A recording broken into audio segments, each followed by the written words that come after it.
Just a minute. Just a minute.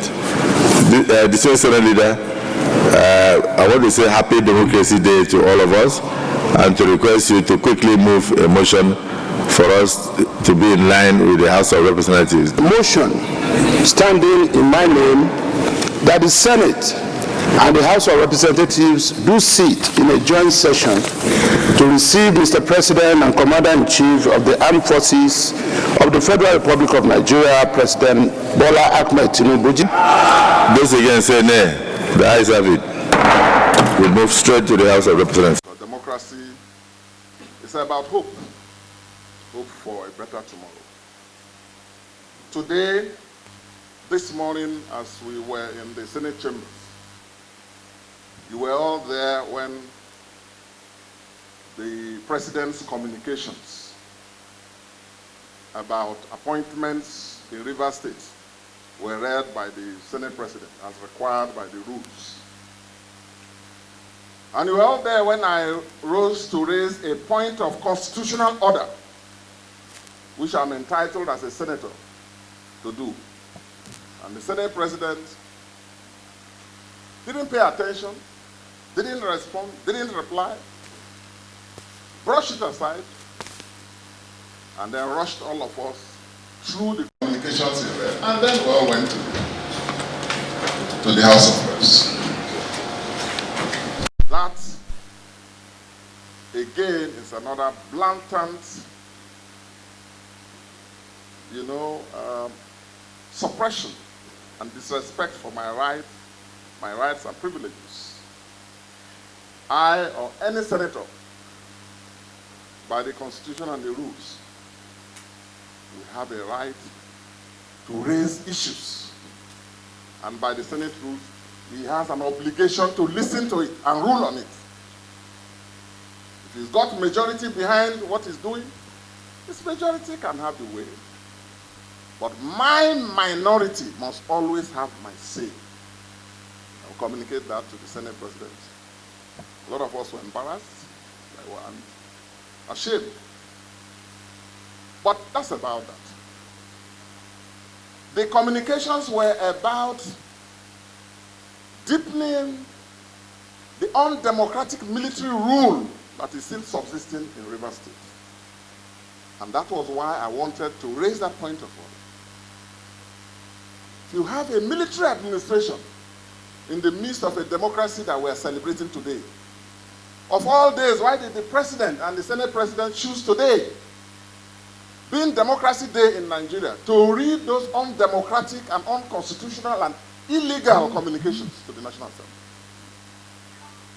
I will not even bother to take constructive objections and concerns. Well, that tells you how the APC has reduced Nigeria's democracy to. I take very strong objections to that. And listening to the President's very flowery, otherwise impressive speech, let me say this. It's a good thing to utter, make beautiful declarations of principles and show democratic commitment. Words don't show democratic commitment. What matters is actions, actions and actions. The President touched on some notes that were right, recognizing those who fought for democracy. And I was a young man in the trenches myself. And because of those, joined the AD. The President knows that. But you cannot be celebrating democracy. You cannot be flaunting yourself as a Democrat on the one hand, and on the other hand, be trampling democracy under your big presidential foot in Rivers State. The President missed a golden opportunity to raise and deepen democracy in Nigeria by restoring on today's Democracy Day democratic and normal civil constitutional rule in Rivers State. Of all the things the president said, the president was silent about Rivers State. And today is about democracy. Today is not about repression. Today is not about suppression of the views of the people of Rivers State. Today is about respecting and upholding the democratic rights under the Constitution and the laws. These issues that some of us feel passionate about, it's not because of Fubara's nationality. It's not about Fubara's party, if he has any. And these days, you can't even be sure which party people belong to. But these are issues about respecting the democratic rights of the people of Rivers State under the Constitution. So I'm disappointed, firstly, that the president never said a word about the undemocratic developments in Rivers State, which he has enabled, which he has brought about, which he has sanctioned, and which he continues to sustain. And creating an impression as if all is well. No. As long as any part of Nigeria is under military rule, democracy is endangered in Nigeria as a whole. And I've spoken to my brothers and friends and sisters in the Southwest, some of them in the National Assembly. Because as some of you may know, I'm also maternally Ijebu, and proudly so. With this undemocratic precedent, the president, by pandering to particular political interests, has put the overall democracy of our people, particularly in big states like Lagos and Kano in the future. Because in the future, arising from the precedent, the undemocratic and illegal precedent the president has set in Rivers, any other president from any other part of this country, and no one can monopolize power forever. If he cannot get victory in Lagos and Kano and big states, we now apply what they will term the Tinubu doctrine, which will be declare a state of emergency, sack all constitutional civil authorities, appoint people, military administrator, appoint people to conduct local government elections, appoint people to run the civil service. We can't allow that.